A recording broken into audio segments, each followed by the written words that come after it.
Welcome to my channel. I am Prashansa. आज हम पढ़ेंगे geography book. Chapter number 1, earth as a planet.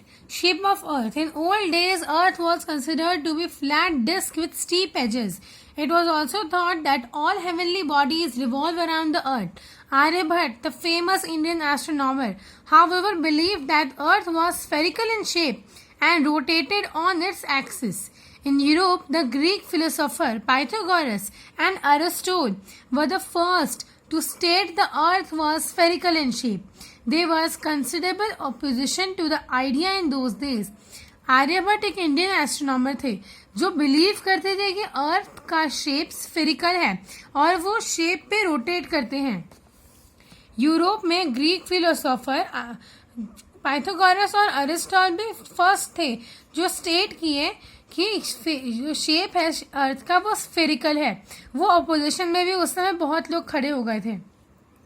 Though we now have convincing evidence from man's landing on the moon that Earth is spherical in shape, evolution of idea may be considered briefly.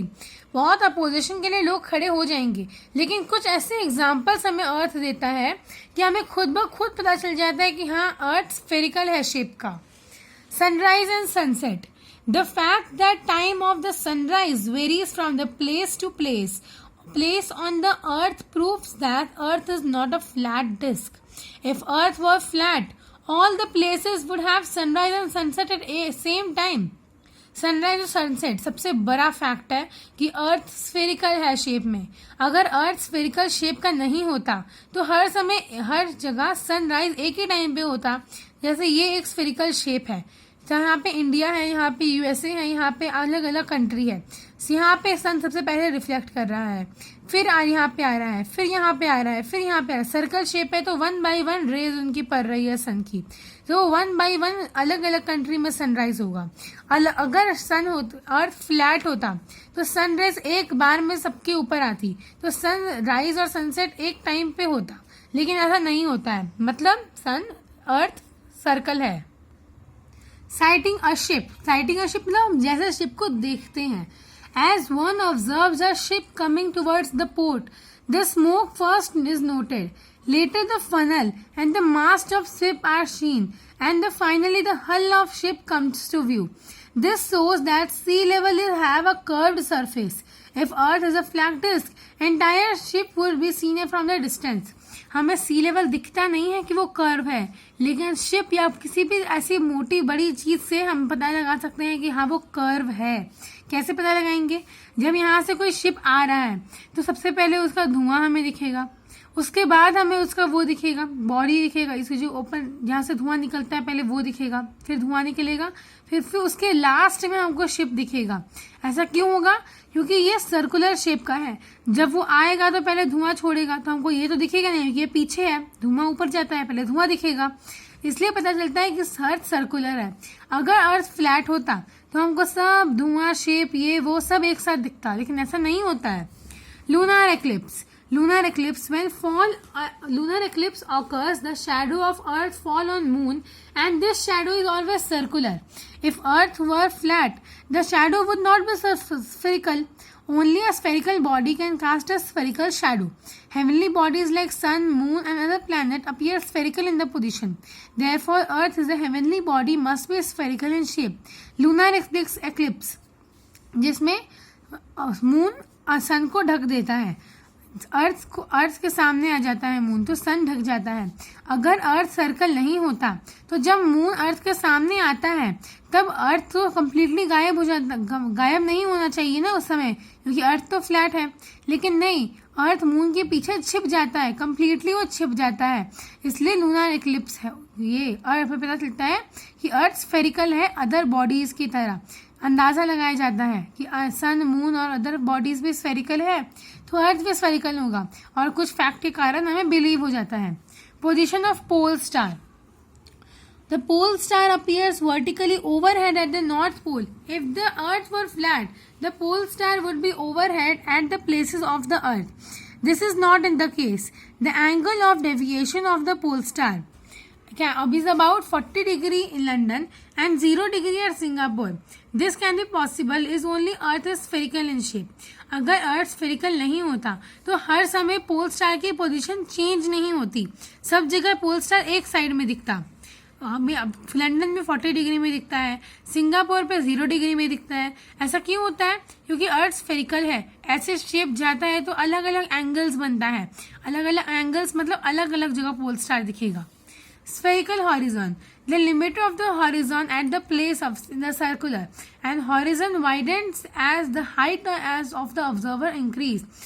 This again indicates spherical of the shape. Spherical horizon, horizon मतलब जो हमारा environment है उसको widens जब होता है तब observer के increase होती है, उसका height increase होता रहता है, जब हमें पता चल जाता है कि अर्थ spherical है। दूसरा है बेडफोर्ड लेवल एक्सपेरिमेंट। ये एक्सपेरिमेंट स्पेशली करवाया गया था ब्रिटेन के लेवल कैनाल एरिया में। वहां पे करवा क्या है, प्रॉपर एक्सपेरिमेंट किया गया कि नहीं अर्थ स्फेरिकल है। बेडफोर्ड एक्सपेरिमेंट में क्या किया गया था, 3 पोल फिक्स किए गए थे, अलग 5 किलोमीटर के इंटरवल पे 3 पोल फिक्स किए गए थे, A, B, C ऐसे 3 पोल फिक्स किए गए थे।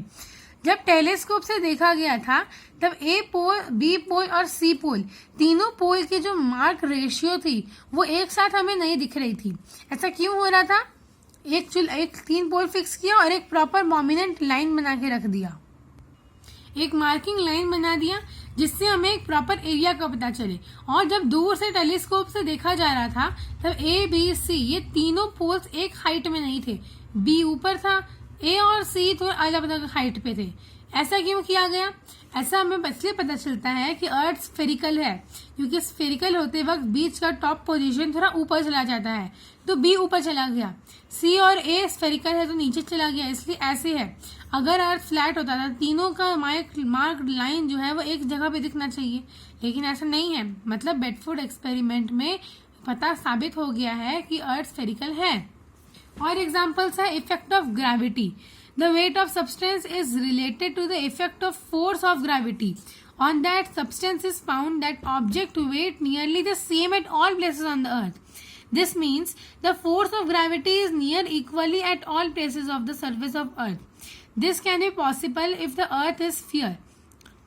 ग्रेविटी भी बहुत मायने रखती है अर्थ को स्फीयर साबित करने में, क्योंकि हर एक ग्रेविटी का फोर्स हर एक जगह से वैरी हो जाता है। कोल्ड जगह, वार्म जगह, ज्यादा वार्म जहाँ पे है, हर एक जगह पे ग्रेविटी का फोर्स वैरी हो जाता है।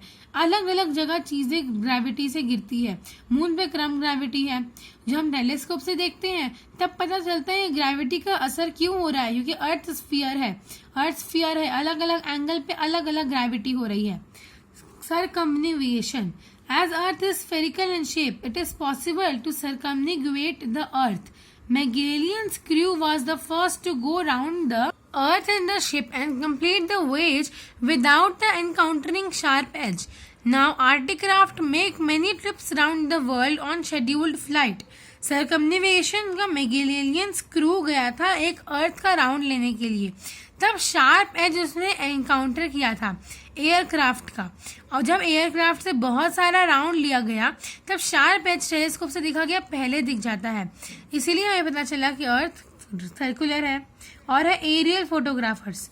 Most clinching and evidence of the spherical shape of the earth is obtained from the photograph. Pictures taken by satellite show the spherical shape of the earth. The astronauts have taken pictures of the shape from the moon showing it spherical. जो pictures लिए गए, aerial photographer मतलब जो अर्थ के ऊपर से picture लिए गए, सैटेलाइट से जो पिक्चर खींचे जाते हैं, उससे हमें पता चलता है क्लियरली कि अर्थ एक स्फेरिकल शेप का है। Artificial satellite. Satellite have many space probes but are put in the orbit on the assumption that the earth is spherical. The calculations have proved the correct and the space probes that the other planet of the solar system have provided the valuable data. Earth has an oblate spheroid. Actually, the earth is flattened at the pole and bulges at the equator. Consequently, this unusual shape has been more aptly described as oblate spheroid. Earth flattened है पोल से और equator से थोड़ा फूला हुआ है। ये unusual shape को हम क्या बोलते हैं? ऑब्लेट स्फीयरॉइड। इसको हम जियोइड भी बोलते हैं। अर्थ इक्वेटर का जो डायमीटर है मेजर किया जाता है 12,756 किलोमीटर। वैसे ही इसका पोल्स का जो डायमीटर है वो मेजर किया जाता है 12,714 किलोमीटर। दोनों का जो डिफरेंस है वो 42 किलोमीटर का है। इसलिए दोनों का जो सेंट्रीफ्यूगल फोर्स है, ग्रेविटी फोर्स हम पढ़ रहे थे अभी, वो भी रोटेशन के हिसाब से अलग अलग बार चेंज होते रहता है। जो भी एक्सपेरिमेंट हम पढ़े हैं वो सब इन पे ही डिपेंड रहता है, रोटेशन और रेवोल्यूशन पे। The equator means the circle, and in fact it is the greatest circle in term of measurement. On the other hand, if cross section is made through the poles, it would be ellipse rather than a circle. However, the difference between them is negligible when the total size of Earth is considered. Equator जो अर्थ का है वो measurement लेता है अर्थ की greatest circle का। अर्थ में 2 circle होता है, बड़ा सर्कल और छोटा सर्कल, वो हम आगे पढ़ेंगे दूसरे चैप्टर में। उसके डिफरेंस के हिसाब से अर्थ का टोटल साइज और शेप कंसिडर किया जाता है। Earth a unique planet. The earth is a third planet in term of distance from the sun. It is also fifth largest planet in the solar system. The solar system has sun at its center and surrounded by planets, satellites, asteroids, meteors, and comets. The sun is the source of all energy for the entire solar system. Earth lies between the orbit of Venus and Mars. The average distance in being about 150 million kilometers, which is optimum distance from the sun. Hence, the Earth is neither too cold or hot. Venus or Mercury is not too cold like Jupiter and the outer planets. The average temperature of the Earth of the sunlit side is 17 degrees Celsius. अर्थ का और सन का जो kilometre हम लोग average निकाले तो 150 million kilometre होता है। ऑप्टिमम डिस्टेंस टेम्परेचर बताना है, क्वेश्चन आता है ऐसा, तो उसमें आप लिख दोगे एवरेज डिस्टेंस टेम्परेचर सन का अर्थ से है 150 किलोमीटर। इसलिए अर्थ ना ज्यादा गर्म है और ना ही ज्यादा ठंडा है। एवरेज टेम्परेचर अर्थ का सनलिट साइड में है 17 डिग्री सेल्सियस।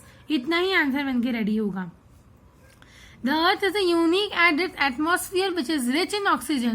21% ऑक्सीजन है, 78% नाइट्रोजन है। Other planets have atmosphere too.